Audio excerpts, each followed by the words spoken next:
Le 30 avril 1973, mon père est mort.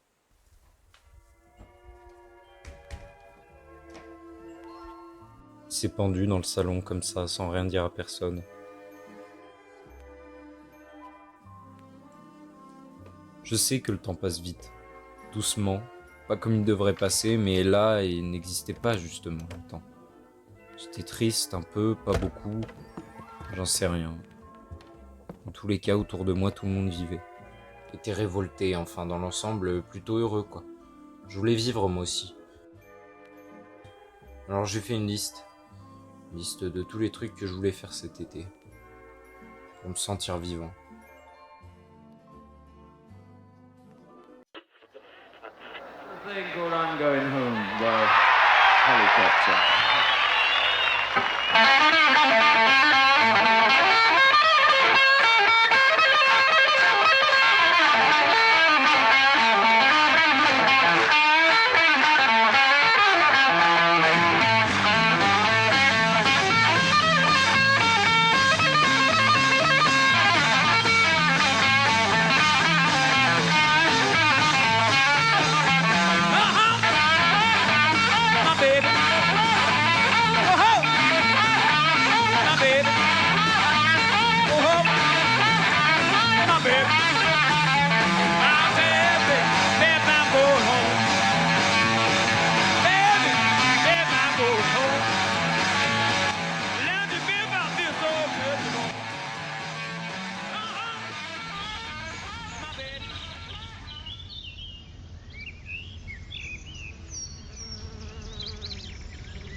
Ça t'angoisse toi le mec? Ça m'emmerde surtout. Tu vas m'y faire penser alors que j'y pensais pas. Ça me fait drôlement chier. T'sais. On dirait qu'ils essayent de nous voler un bout d'âme en fait. À chaque examen c'est pareil. Avant on angoisse, après ça passe. Putain, grosse ambiance. Il avait raison, Alain. Je m'en fous du bac. Mon père, lui, il adorait les lacs. En revenant de la pêche, il nous racontait avec un tas de détails ce qu'il avait vu. On arrivait à faire de ces petites histoires descriptives, je sais pas, un poème ou un roman passionnant. Il nous parlait aussi de l'énergie puissante qu'il y avait dans les lacs. Quand je suis retourné au lac avec Alain, j'ai ressenti cette énergie dont mon père parlait. Je veux pas dire, hein, il m'aurait pris pour un allumé.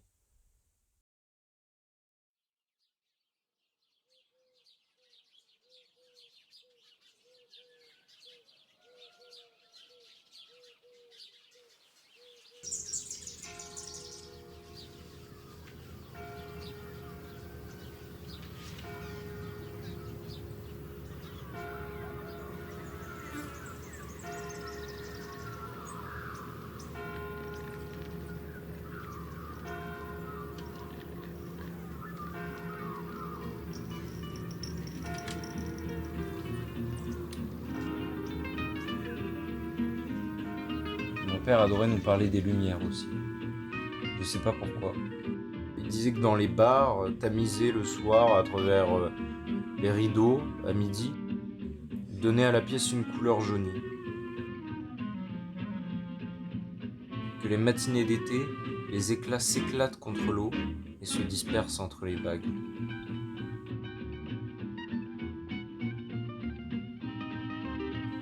Que les soirs, elle colorie les feuilles et les champs en rose et la peau en orange. Tout devient chaud et beau. Permet de voir, quoi. Et parfois, elle vous arrive si fort sur la gueule qu'elle vous aveugle. Drôle de paradoxe.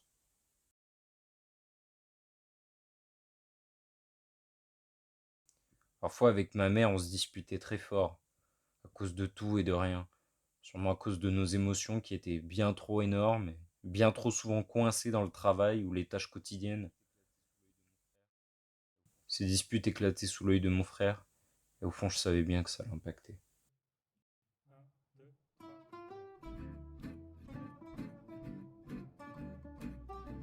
Alors mon frère, son truc, c'était de coller des fleurs dans son carnet. Conserver tout ce qu'il trouvait de joli. Garder des lettres et des mots, c'était sûrement pour contrer le fait que tout s'oublie si vite. Ainsi, Les fleurs ne fanaient jamais. Il n'oubliait jamais les petites intentions qu'on lui avait couchées sur le papier, et c'est vrai, de cette manière, tout se garde. Rien ne se perd. Si mon père avait été une fleur, mon frère l'aurait jamais vu faner. À la place, il l'aurait collé dans son carnet. Mais le 30 avril 1973, mon père est mort.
Papa!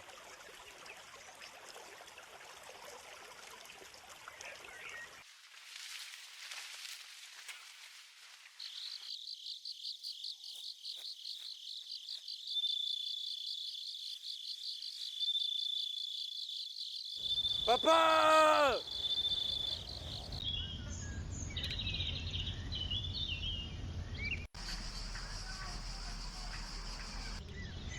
Papa!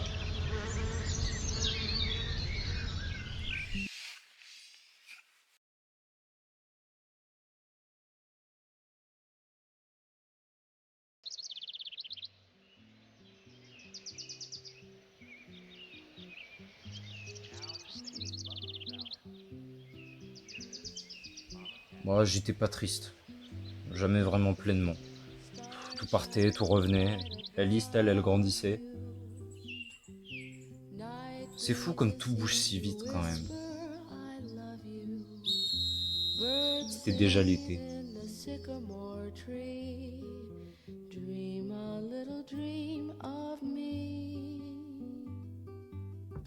La vie, elle était douce malgré tout. Il y a ces moments en été où les vents de l'insouciance éteignent les feux de l'année. Je ne sais pas pourquoi, mais d'un coup d'un seul, l'allégresse des matins de juin, la musique dans les bars ou je sais pas quoi encore vous touche. On se sent voler quoi. On se laisse aller, dans un bain sonore de grillons, tout semble vous bercer du premier au dernier rayon. Tout revient en été. Et puis, on rit, très insouciant de ce qui pourrait se passer. Et pourtant rien changé au fond. Mon esprit était dans une boîte minuscule quand mon être tout entier vivait. Ouais non, j'étais pas triste, j'en suis persuadé.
Il y a des gens, ils arrivent à lâcher prise quand ils le veulent ou quand ils en ont besoin.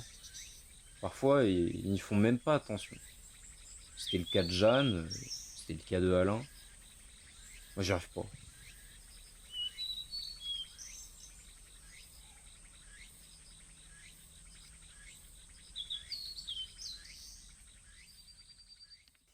Et Jean, tu m'as pas raconté?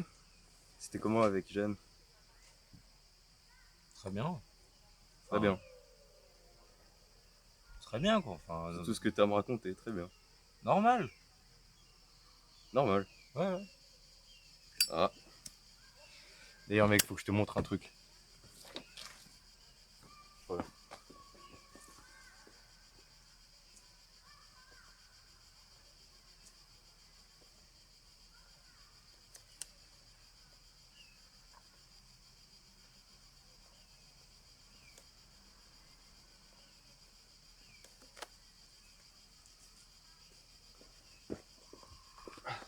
Il y a une qui m'a filé ça. Mon père. Gratos. Pour rien. Ah ouais? Ouais. Sympa. Marlboro. Avant, Alain, il sortait avec une fille, Samia. C'est-à-dire qu'il l'aimait beaucoup trop, cette fille. Hein. Et elle aussi, beaucoup trop. Mais bon, un jour, elle en a eu marre d'Alain. Malgré le temps, les odeurs vous restent. Et s'il devait y avoir une odeur décrivant Samia, ça serait celle des Marlboro et des produits de la marque Avon. C'est, c'est pas très flatteur, oui, mais bon, c'était vraiment ça. Hein. Il y avait eu des retrouvailles avec Samia, je crois. Alain, il avait vendu toutes ses ceintures pour se payer un billet de train. Et au final, ça avait amené rien de plus que des larmes à la con. Il a écrit des dizaines de lettres qu'il a toutes brûlées une par une. Lui aussi se consumait tellement qu'il devenait incapable de penser. Maintenant, il dit l'avoir oublié, mais je sais qu'il a rangé Samia dans un coin de sa mémoire, étiqueté espoir. Fumer ces trucs, c'était le moyen qu'il avait trouvé pour la ramener à lui, le temps d'une nuit. C'est assez amusant de voir comme chacun a ses petits trucs pour rester en vie.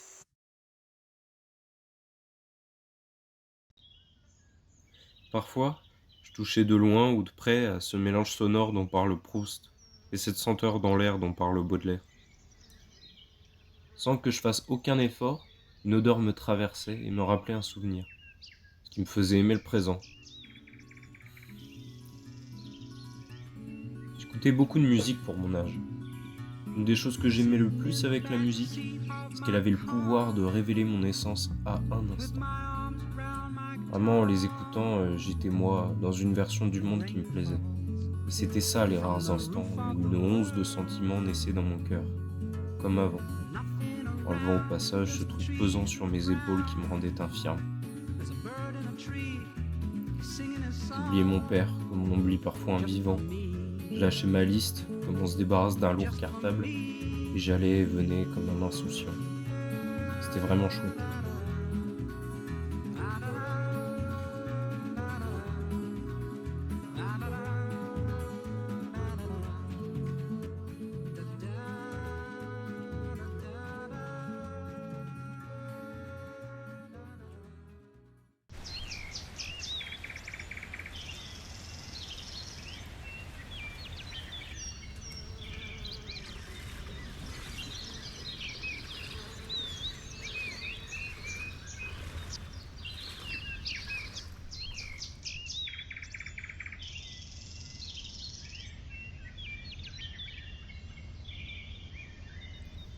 Vous avez sans doute remarqué que la musique ne me suffisait pas. Hein. De plus en plus souvent, j'avalais plusieurs de ces petites pilules qui, elles, vous arrachent à la réalité. Je savais que la fin serait comme dans les films qui passent à 22 heures sur la télé, là. Tragique et un peu bête, puis je m'en fichais. Je comptais bien cultiver ces instants d'évasion jusqu'au générique. Je savais qu'un jour, un autre courrait après l'insouciance comme je l'ai fait. Que pas grand-chose ne changerait et que le temps avancerait comme il avance toujours, de manière absurde et belle.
the shore. Neptune champion games to an aqua world is so very dear. Right this way smiles a mermaid. I can hear her